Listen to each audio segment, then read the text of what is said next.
Okay, so Adrian and I are going to talk to you about STEER. This is a two-part presentation. I'll give some general background on what STEER is, and then Adrian is going to present 3 case studies that I think will illustrate what it is. So what is STEER? Well, I'm not going to answer that now. I think it'll be really clear by the end, but simply put, what we do is we use engineering and economic analysis to guide what to build with speed and scale for the energy transition. And speed being that we all know that we have very little time. We have, every day we continue doing what we're doing. We're putting greenhouse gases into the atmosphere, leading to global warming. And second, the energy system is huge. Today, the majority of it is dominated by CO2 emitting sources. And so whatever we do, it has to be at massive global scale.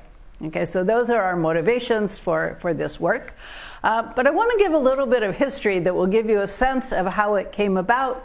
Also a sense of history, especially for all of those of you who are new here. This is really a magic place where you can come together, invent new ways of doing things, broaden out for first to the Stanford community and then much more broadly. And so this is going to be a fantastic, I think, example of the evolution of some of the work that we've done here in this regard.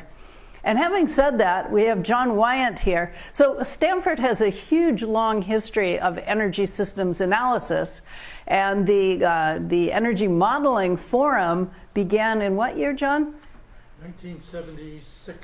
Okay, 1967, 76. Jim Sweeney, John Wyant started something that continues to this day, which took a sort of a macroeconomic, economic approach to understanding energy transitions. So that was quite different than some work that I was motivated by. You heard about the Global Climate and Energy Project that Lynn Orr was so instrumental, along with other faculties, in setting up here. And basically our job as the leadership of that program was to make good choices about where should we be investing the resources that we had been able to pull together. And that's a really hard thing. Like if you know what something costs today or what it could cost in the future, you could say, okay, I want the cheapest thing, right? The cheaper it is, the faster it would be to speed and scale. But when you're inventing entirely new things, you have no way of knowing what it's going to cost, okay? So you need other ways of making good energy choices. So the Global Climate and Energy Project began to do some work, and we had a fantastic group of folks now that, anyway, they've all gone on to illustrious careers. 3 faculty members, Charlie Barnhart, Mick Dale, and Simon Davidson. Matt Pello being a leader now in industrial sector on energy storage. And Marcus Felgenhauer, who actually runs a big biotech intelligence firm. So go figure. But anyway, it was this group of students and postdocs who came together to start this work. And the idea was we could use a variety of different approaches to energy systems analysis to help make good choices about what we should be investing in. And here's a list of different models. They're integrated assessment models, which really take sort of a top-down view of the entire energy system. There are sort of bottoms-up energy systems integration model, where you consider, for example, how storage might integrate with solar panels or wind turbines. There's life cycle analysis, or there can be much more detailed work like using Aspen and so forth. So the goal was to use whatever tools we needed, really what was fit for purpose. And an example of some of the work we did is it better to use hydrogen or batteries for grid storage? Okay, it wasn't really clear. We did an analysis that basically said probably batteries were going to be better because it's more round trip efficiency is more efficient. Another study we did is we realized that making batteries actually takes a lot of energy and in some applications that they might be a significant consumer. If you look at what it took to build that battery in the first instance, the amount of energy you would ever get out of that battery over its lifetime was not very much. So it was like, we need to make batteries that are much more energetically efficient to build. Another example was, is it better to curtail wind and solar, or should we store it from an energetic point of view? If you're storing it, is it really worth the energy it took to build that battery? And then another one, believe it or not, 2013, there were people going around saying that photovoltaic cells had never provided energy to the world, the net energy, that it was taking so much more energy to build those solar panels. And our analysis had said, heck no, that's not true at all. And in fact, that they were very beneficial. So that's the kind of thing we did then. So around this time, there were many Stanford students across the business school, the Department of Economics, the engineering school, earth sciences, who were really becoming interested in these questions. So a group of them, led by Patricia Levy, who was one of John Wyant's students, brought this whole group together that met for more than a year, shared all of their work. And out of this came the recognition that there wasn't really a community where this kind of work could be presented and nurtured and published and so forth. So she was the lead author on a paper called Macro Energy Systems Towards a New Discipline, making the point that for the energy transition, we were going to need lots of this energy systems analysis, and we should really begin to think of it as a new discipline with its appropriate places within university systems. So fast forward today, there is a whole community, so what is macro energy systems? It's an emergent field and research community focused on large-scale, systems-level, long-term aspects of energy systems and their implications for other systems, including the environment, the economy, and human well-being. And now there are hundreds of people around the world. It's a very vibrant community. Here's a picture of them last year at their annual conference. And for anybody who's interested, there are actually now fellowships to join this community. So I encourage you to go to that website if you're interested. And again, that was organically grown here at Stanford. So that's what we did then. There's an opportunity to do more of this. Okay, so STEER, what's the origin story? I don't know how Will's going to like this. This is my version. One day, I'd been in Washington, D.C. for 2 years, and I came back, and Will said, hey, can I come over to your office? And he was very serious and really impressed me. He said, I want to make sure that our research team is working on the most important problems to support the energy transition. PhD students, thank you, master students, and so forth. So that was what he was thinking, and he knew that I did this kind of work. And having spent all that time in Washington, it was really clear to me that, we needed to think beyond the technology and the systems and so forth. We needed to think about energy security. We need to think about affordability and equity. And unless we could bring all those pieces together, we weren't going to be able to make the kind of progress that we needed. So that was kind of what was in my mind. And Adrian, as a former battery entrepreneur, said, well, I want to know what I should be focusing on building next.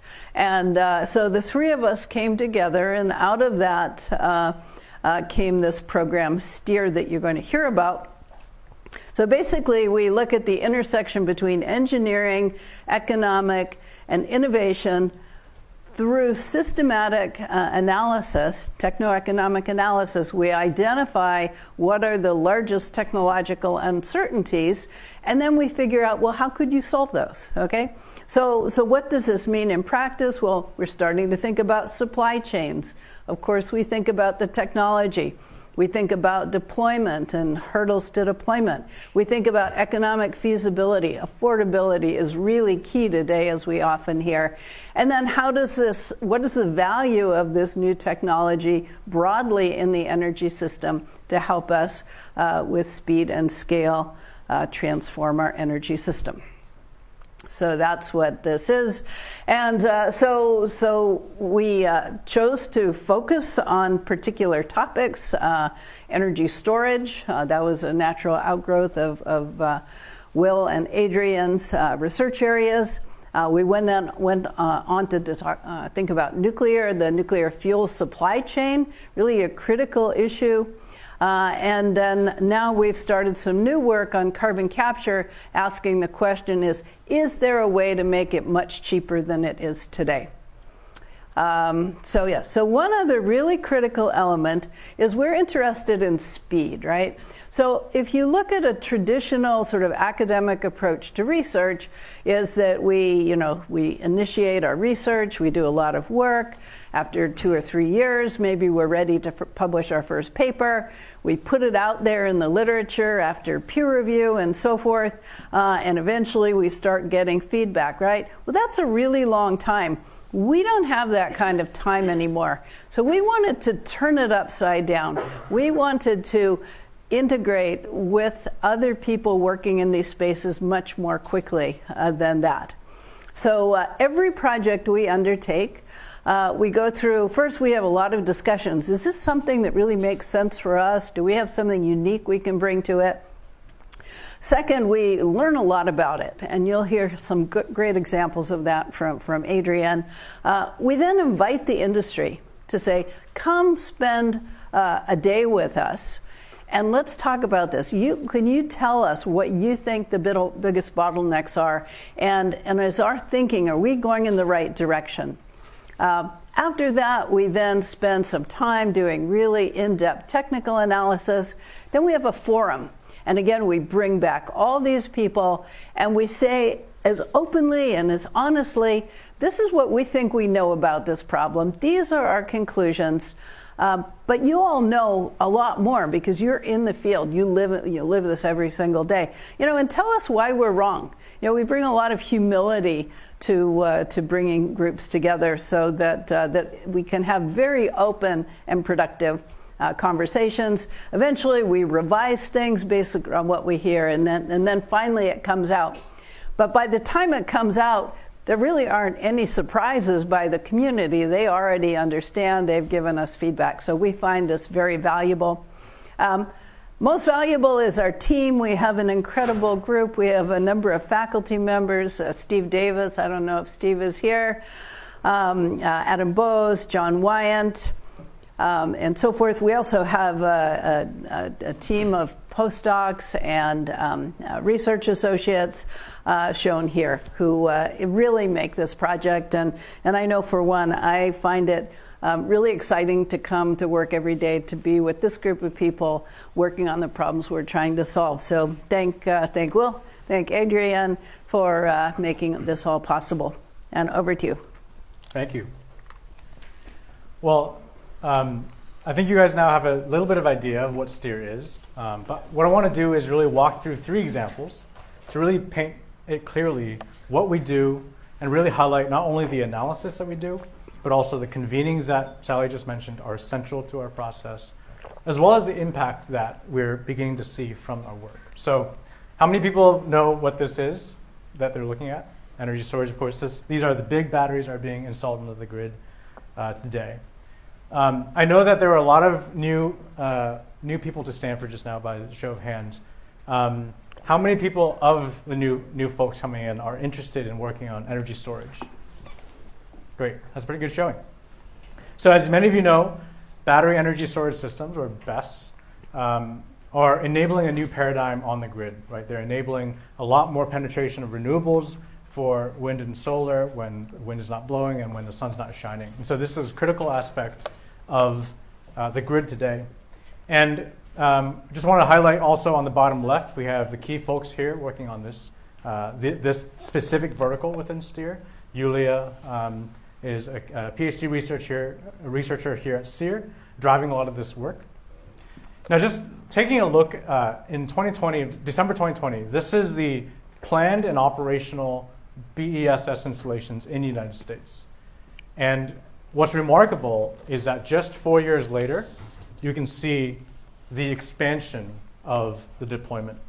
And actually, Sally and I were just having a discussion earlier. Very minimal of all of this deployment was pushed by policy. And this highlights the importance of economics. And if we look at the economics, we can see that, of course, most of these batteries being installed are lithium ion. And of course, it's enabled by this massive and continued reduction in the cost of lithium ion. And so you can see this learning curve that lithium ion has enjoyed over the past 30 years since they were first industrialized. But really in the last 10, 15, we've seen this deployment on the grid, and that's been pretty remarkable. But one thing I want to point your attention to here is that you might notice a blip here in 2022. So what happened here? And this really does highlight one of the challenges with lithium ion, or really any technology, in terms of their supply chains. And so, as many of you may know, lithium ion supply chains may be vulnerable, and there are really three things that compound together that have added to that, for example, the example blip that we saw. And that is the minerals price volatility in the key minerals that drive lithium ion technology. That includes nickel, manganese, cobalt, and graphite, as well as lithium, of course. In addition to that, there are very concentrated supply chains, with a lot of that concentrated in China. And of course, the massive demand, as you just saw with the massive deployment of battery energy storage on the grid alone, not including EVs, that exacerbates everything else. And so just a couple key things to know. The price of lithium jumped more than $50,000 per ton in 2022 as a confluence of the Russian invasion of Ukraine, as well as the post-COVID supply chain challenges. And China owns more than 93% of the battery-grade graphite supply chain, and also the majority of the gigafactories. And so there is a challenge here. And so naturally, this presents the question of, is there a cheaper, more resilient alternative? And that, of course, is a question that many people jumped onto, and that is the sodium ion opportunity. Just by show of hands, how many people have heard of sodium ion? Great, that's most of you. And so, of course, many of you know that this is a cousin to lithium ion. It's basically the same fundamental working principles. You're just swapping the salt from lithium to sodium. Of course, it's a lot more complicated than that. But the basic premise is that. And there are three key things that have gotten people's attention, driving a lot of this innovation and investment. And that is, one, of course, sodium is a lot more abundant than lithium. And so that might suggest that the prices could be lower. Now, the key question here is, does this actually translate to lower costs overall? That is something that we'll dive into later. The second thing is that it's drop-in compatible, right? We are building all of these gigafactories to make lithium-ion batteries by the billions over every year. And so there's the opportunity to leverage existing know-how and knowledge and infrastructure and just slot into and leverage those learnings. And the third thing, this is a little bit more shaky of a statement, but there's also interest in potentially improved safety of these technologies. And it's important to really deep dive into whether this is true, in what circumstances is it true, and what does it mean? So really, this is the impetus for actually the first question that we tackled at STEER. It's a very simple question, and that is, how quickly can sodium ion learn? Learning here, of course, refers to the massive learning rates that I talked about earlier. And of course, sodium ion is an umbrella. There are a lot of different technology chemistries that lie within. And so what technology roadmaps within sodium ion should we bet on to be the most competitive? Again, this is a very simple question, but with a very non-trivial answer. And so this is really the work that we did in this analysis, where we tied the understanding of supply chains. We work with partners like BNEF, or in this case, Wood Mackenzie, Benchmark Mineral. We understood what the market adoption forecasts look like by working with people like BNEF and Avicen as just a couple examples. But really the meat of the work is in this technology road mapping aspect, where we are modeling different flavors of battery cells, understanding how materials could or should evolve as we invest in innovation, and really mapped out, in this case, over 6,000 scenarios of how these roadmaps could play out if supply chains did X, Y, or Z. And like Sally mentioned in the beginning, central to our process is to engage deeply with the practitioners. So in this case, we had our work validated and analyzed by the folks in industry. Some of these companies are no longer around already, But this just highlights the dynamicism of this industry, as well as the kind of the bleeding edge of innovation. So this led to a Nature Energy paper that we published early this year. But really the key takeaway here is on the left, and that is that the competitiveness of these sodium-ion roadmaps can really be dependent on two axes. The first axis on the x-axis is about energy density. Something that is a key takeaway is that energy density is key to economic competitiveness.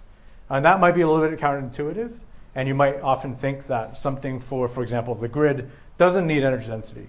That might be true from a physical aspect, but in terms of materials intensity, how many kilograms of material do I need to achieve a certain amount of storage? That is key to competitiveness.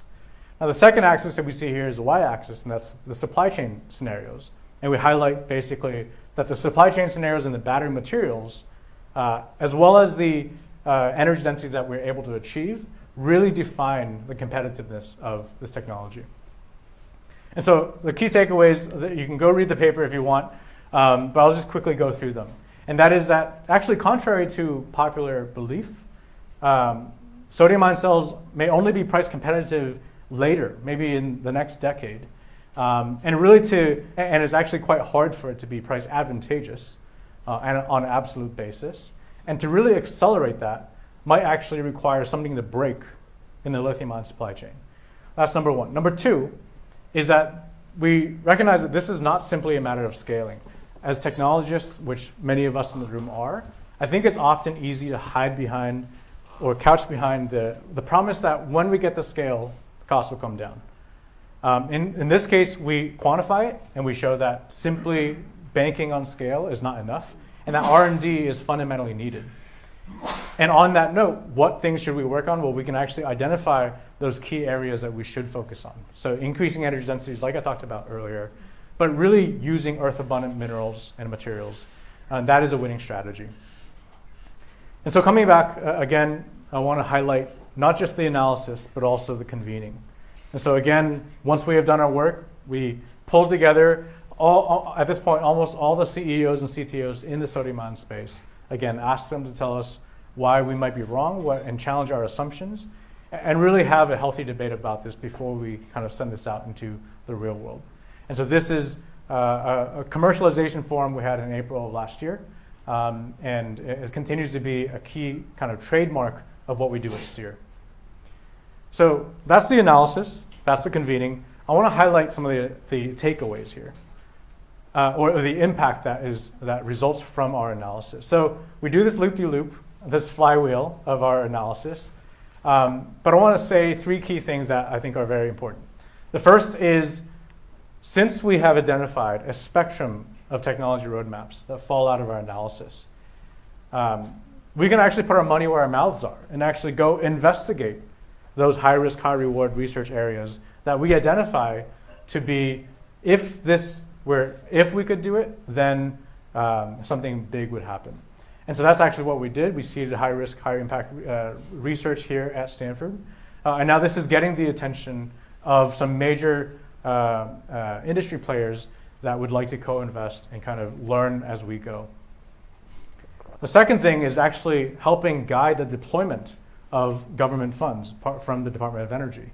And so shortly after we published our analysis, the Department of Energy launched a new consortium called the Low-Cost Earth-Abundant Sodium-Ion Storage Consortium, LENS. DOE loves their acronyms. But this is a $50 million effort over 5 years involving 6 national labs, SLAC, which is co-located with Stanford, of course, being one of those key 6 national labs, leading the effort. And the 4 key thrusts identified that really shaped the effort are really kind of along the lines of what we have published as critical roadmaps within our analysis. So we have academic activity, we have governmental activity, we also have private sector activity. And what our analysis did was actually to help change the course of actually startup activities and their focus. Again, shortly after our analysis, there have been companies that actually agreed with our position, even though they were working on sodium ion, and in some cases decided to shut down return return capital to their investors, because in some cases that is the more higher integrity thing to do. And so this is very important in terms of kind of the outcomes. And I hope this gives you a flavor of the analysis here, not just resulting in a paper, not just resulting in a convening, but actual real world activities and actions are falling out of this type of work. Now, if you recall, just now I mentioned the importance of battery supply chains. How many people know what they're looking at here? Just maybe surmise a guess, yeah? Maybe the particles of a cathode? Cathode? No. Sorry, this is actually the opposite. This is the anode. And Would you expect that flakes for graphite, maybe? Graphite is the anode. Well, Exactly, so oh, okay, yes. This is the anode.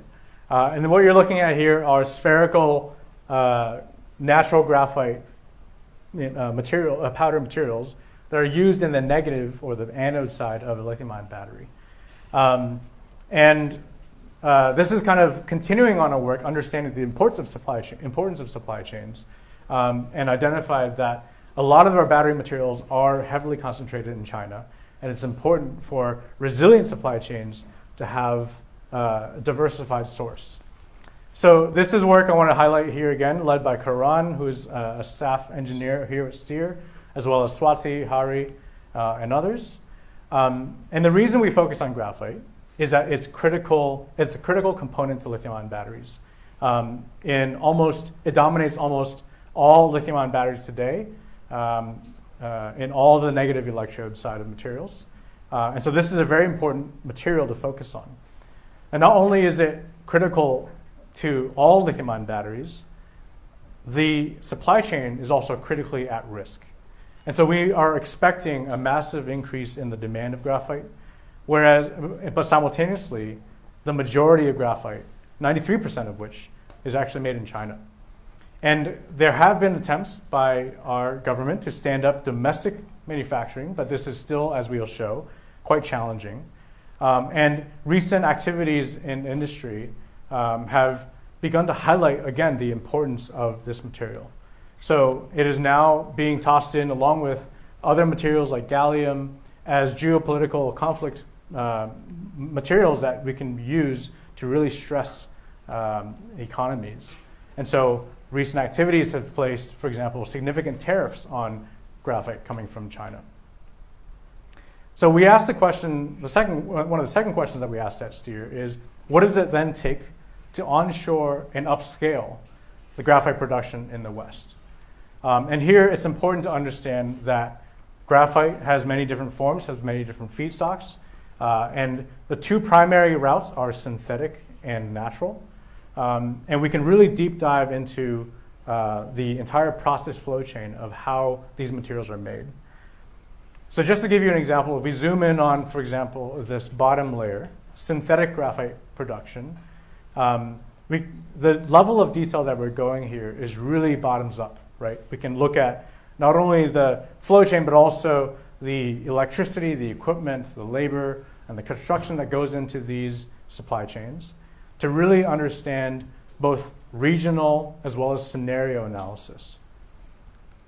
And so the high level takeaway is that we find really stark contrast between costs of making graphite in the US and China. And so China, you can see the costs in China are seen here in the small bubbles on the bottom left, whereas those costs on the US side are on the top right. And we have on the x-axis for both synthetic and natural graphite, we have the cost of capital, so capital equipment.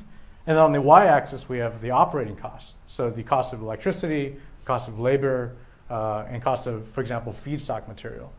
And so we can see that China is beating the United States on both CapEx and OpEx. And this is an important thing to identify. Now, the two gray lines that are bolded, that are diagonal, indicate the average selling price that are common today. And as you can see, the one on the further top right highlight the costs in China in 2022.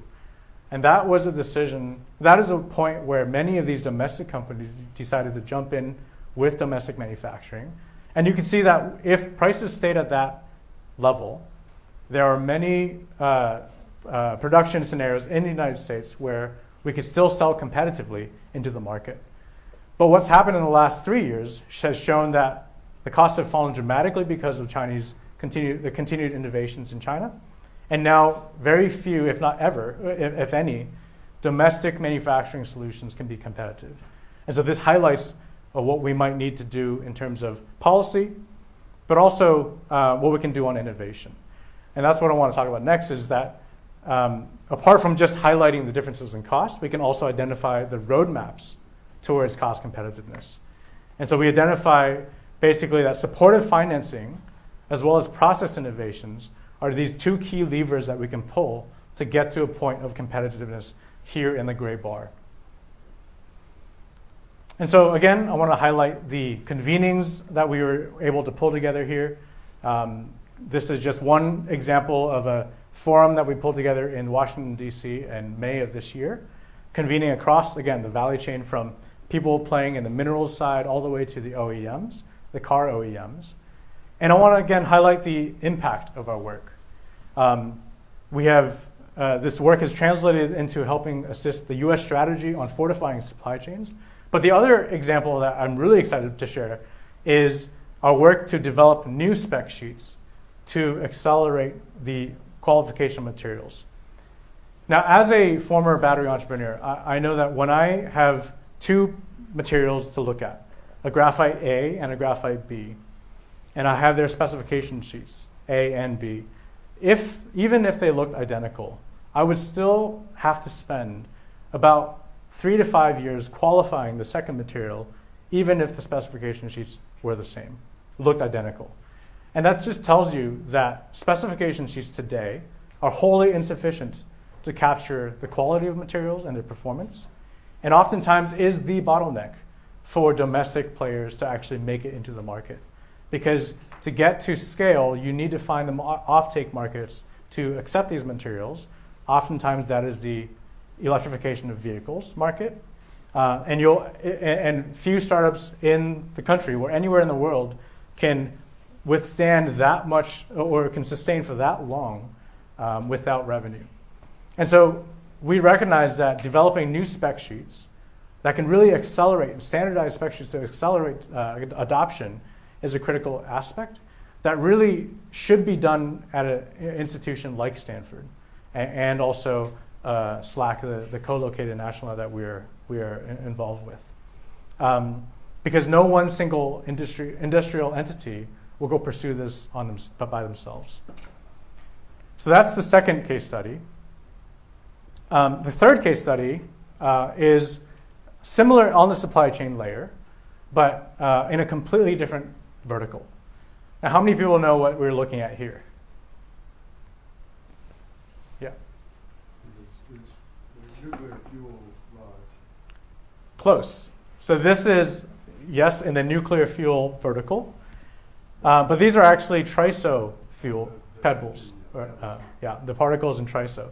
So this is a new type of nuclear fuel that is anticipated to be used for the next generation of nuclear reactors.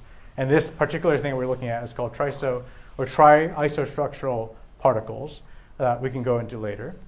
But we recognize that the nuclear fuel supply chain is a bottleneck towards increased deployment and is yet a new area that we have launched into. And just want to highlight again, the folks here working on this are Bennett and also Peter, who's with us today in the crowd. So many of us know that we are kind of in a new nuclear groundswell. We're a new nuclear renaissance, dare we say. And there are a couple of things that might be different this time, as there have been prior nuclear renaissances. Number one is that we have significant load growth, this time driven by AI and electrification. The hyperscalers that are driving that also are now placing a premium on clean, firm power. And there's more and more increasingly a discussion and focus on energy security, safety, and capacity. So that's kind of the context in which we're living in. But nuclear fuel costs, even though they promise, clean, firm power, is that their costs are rising at a very critical time. And then there are a couple factors here that are leading to this increased rise of prices. There's going to be, for example, a ban on Russian materials starting in 2028 that places a lot of stress on today's supply chains to shore up, where suppliers and players are shoring up their supply chains to ensure that they can withstand that kind of impending storm. And that is placing a lot of upward pressure on the price of fuel. Now, simultaneously, natural gas prices are trending down. And of course, natural gas is really the competition that nuclear has to beat. So the continued success of nuclear really does rely on the fuel competitiveness. And whereas we're seeing a lot of interest in nuclear in the industry today, and investments and startup activity, and of course in the lingo of the new administration, we recognize the fuel side is an overlooked aspect. And it's important for us to continuously skate ahead of the puck and address issues before they manifest so that we can do something about it. So that's really the impetus of this work. Now what's become a trademark of STEER analysis is to really, at the beginning of when we start new activities, is to fully map out the value chain and really understand how assets, how dollars, how technology, and ultimately electrons to the grid flow. And so this is an example of what we put together, where we identify those in the mining space and how materials flow from mining to conversion. This is the step in which uranium mines are converted into a gas. That gas is then enriched to make low enriched uranium for today's reactors. But a similar process needs to happen for next-gen reactors, which use a higher enriched form of fuel known as HALEU, and how these flow into yet the next value chain vertical focused on fuel fabrication, and that has both conventional as well as next-gen fuels. And that ultimately flows to the utilities and to, of course, you and I as customers on the grid. But there are a lot more other pieces to this puzzle. There are, of course, the people developing new reactors. There are those building the actual equipment and installing them onto in major construction sites. There are those that are now pure play doing this kind of development for the sake of cost. And we can understand the complexities of how dollars are flowing in this entire ecosystem and who has power. And of course, understanding the regulatory framework in which this exists in. And so again, coming back to the convening aspect, for us to do this work properly and to make sure that we're asking and answering the right questions, we need to convene and pull together all of these people in the value chain. And so that's exactly what we did. We identified everyone, all these companies are playing in these spaces, and then we again pulled together a roundtable in July just this year. And this was the first of its kind, where we had the CEOs of uranium mining companies all the way to the VPs of nuclear at utilities in the same room to really hash out and understand what do we need just not only for the low enriched uranium kind of supply chain for today's reactors, but also what do we need to do in advance in anticipation of next-gen reactors that are coming down the pipe. And what we were able to do is to put together an entire Sankey flowchart of how uranium atoms flow from the mine all the way to conversion, to enrichment, to fuel fabrication, to actually being used in the reactors, and how that might be recycled in the back end to feed back into the supply chain. So here we're looking at the flow of uranium, again, but down to the level of assets. So each one of these rectangles is actually not just a company, but a factory or a mine or a facility. And so with this kind of Sankey flowchart, we can begin to ask questions like, what happens if we actually do in fact remove and subtract Russia from the supply chain? What happens if we further remove all, for example, FEOC or foreign entities of concern in today's politics? And what happens, and we can understand the shortfall of, for example, enriched uranium, and then identify what we then must need to go do about the supply chain to fix it. And so many hyperscalers today are asking the questions of, what does it take to add 50 gigawatts of new power to the grid? We can actually go identify what do we need to go build for that to happen. And what we're seeing in the black bars are the actual increased capacity in conversion or enrichment for this to happen, not only with today's reactors, but also for the next tomorrow's reactors. So again, I want to come back to this idea of these analytical horizontals that Sally mentioned, cutting across these technology verticals. And again, just now, the 3 case studies that I walked through really highlight these nodal intersections. So that the sodium ion analysis was really, of course, on the energy storage vertical, looking at the technology layer. The graphite supply chains is still in the energy storage vertical, but focused on supply chains. And of course, the nuclear fuel supply chain work just now was focused on nuclear and supply chains. But we have other very important work that's ongoing right now that we don't have time to talk about today. But we're really excited to push forward and see where they go. And one of the things I would love to hear from you guys as well is to see where other areas might we go into. What are these intersectional kind of nodal points that we should really deep dive into that can really help us focus on the right things to build. Now, if we reflect on just the past 2 years of STEER, I think some of the key ingredients that make this all work are 3 things. The technological rigor that we focus on our analysis, and this is really, of course, we're at Stanford, we have the ability to deep dive really deep into these black boxes, but we also need to tie that with the awesome convening power we have at Stanford to stitch together and pull together industry, to get their feedback, like Sally mentioned, and really make sure that we're working on the right problems. And this core focus on economics, again, is central, especially at a time where affordability is key. But these are 3 key ingredients. None of this would happen without, again, the incredible team we have at STEER. And our team, as you can see, is growing. If you're interested in joining us, please reach out to Will, myself, or Sally. We'd love to see where we can take this. So the last slide I'll leave you with is really, again, what does success look like for us? We keep coming back to the key questions of what guiding, what to build, where to innovate, and how to invest. And I think what's remarkable about STEER is that we can help address the questions that industry has and really help them de-risk technology roadmaps. We can address questions that investors have and to increase their confidence in dynamically evolving technologies. We can help the government answer questions about where they can intervene. And of course, for those of us in academia, really help us inform the right research questions and problems that are worthy of pursuit. So with that, we'll stop here. Happy to take any questions and really appreciate your time today.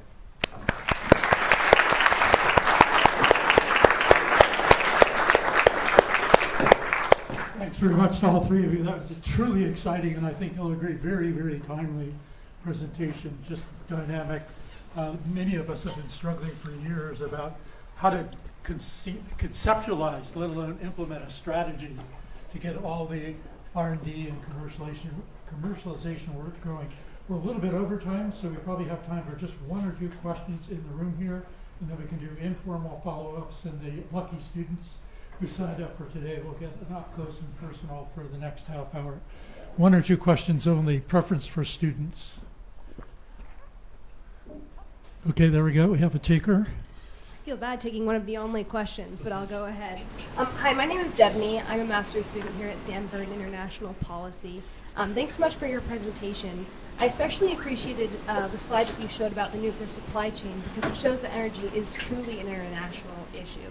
So I'm wondering how you include geopolitical expertise into your research, since this is such an important element of what you're researching. Well, I think that the short answer is there is a lot more we can do in that domain. I think at this point, we, awareness, engagement. So, for example, at the graphite workshop, we had people from Australia who are very interested in these issues. But I do think it would be really helpful because at the end of the day, we're not interested just in a U.S. energy transition. This is a global energy transition. So we need to find partnerships. And also from my perspective, we don't need to have everything here in one place. We need to have cooperative relationships, but But we also need a certain degree of security, because if we've built up an industry, a battery industry, and supply chains, get cut off for them, that would be, very, very damaging to those industries and the energy transition in general. So we need to do more, and I think it's a great opportunity. And if there's anybody in the room, including yourself, who would be interested in bringing more of that dimension, we would love to talk with you. And maybe I'd add that, at a time when governments may be in tension, academia plays a very important role in maybe actually playing maybe a diplomatic role. And so actually in our graphite analysis, we had collaboration with folks from Tsinghua who really helped bring in the Chinese dimension and really understand the cost there. And in the nuclear fuel supply chain, we were able to pull people from Kazakhstan, who of course dominate mining. And so that engagement is really important to upkeep. One more short question, maybe. Any takers? Okay, right up here, up close and personal already. Go ahead, sir. Thank you. So my question is if you've given any thought to research on decentralized facilities for these battery energy storage systems, because from the slides it seemed like it was big facilities that may be centralized. I don't know if you have anything on that. Yeah, I mean, I think that is very much on, the issue of deployment models. And if you look at the grid and grid stability, and if you have the overarching goal of the lowest cost solution for clean power, where to allocate your assets is really important. So it's an important question for storage. Now, obviously, there'll be needs, some centralized storage, but also decentralized storage. But that's also tied in with generation, that if you look at PV as an example, clearly we need large-scale, utility-scale solar plants, but it may be very helpful within the distribution system dealing with bottlenecks and so forth. So that's a question. Just to say one more thing, John wants me to stop talking, but you'll hear people argue that having more distributed generation is better for energy security and reliability. And I've never seen the analysis, the quantitative analysis that tries to look at what is that appropriate allocation that achieves that objective of, resilience, reliability, affordability. So it's a question, and I don't know if Ines Azevedo is here. Anyway, she's another professor who works on some of those issues. So yeah, happy to talk more about that as well.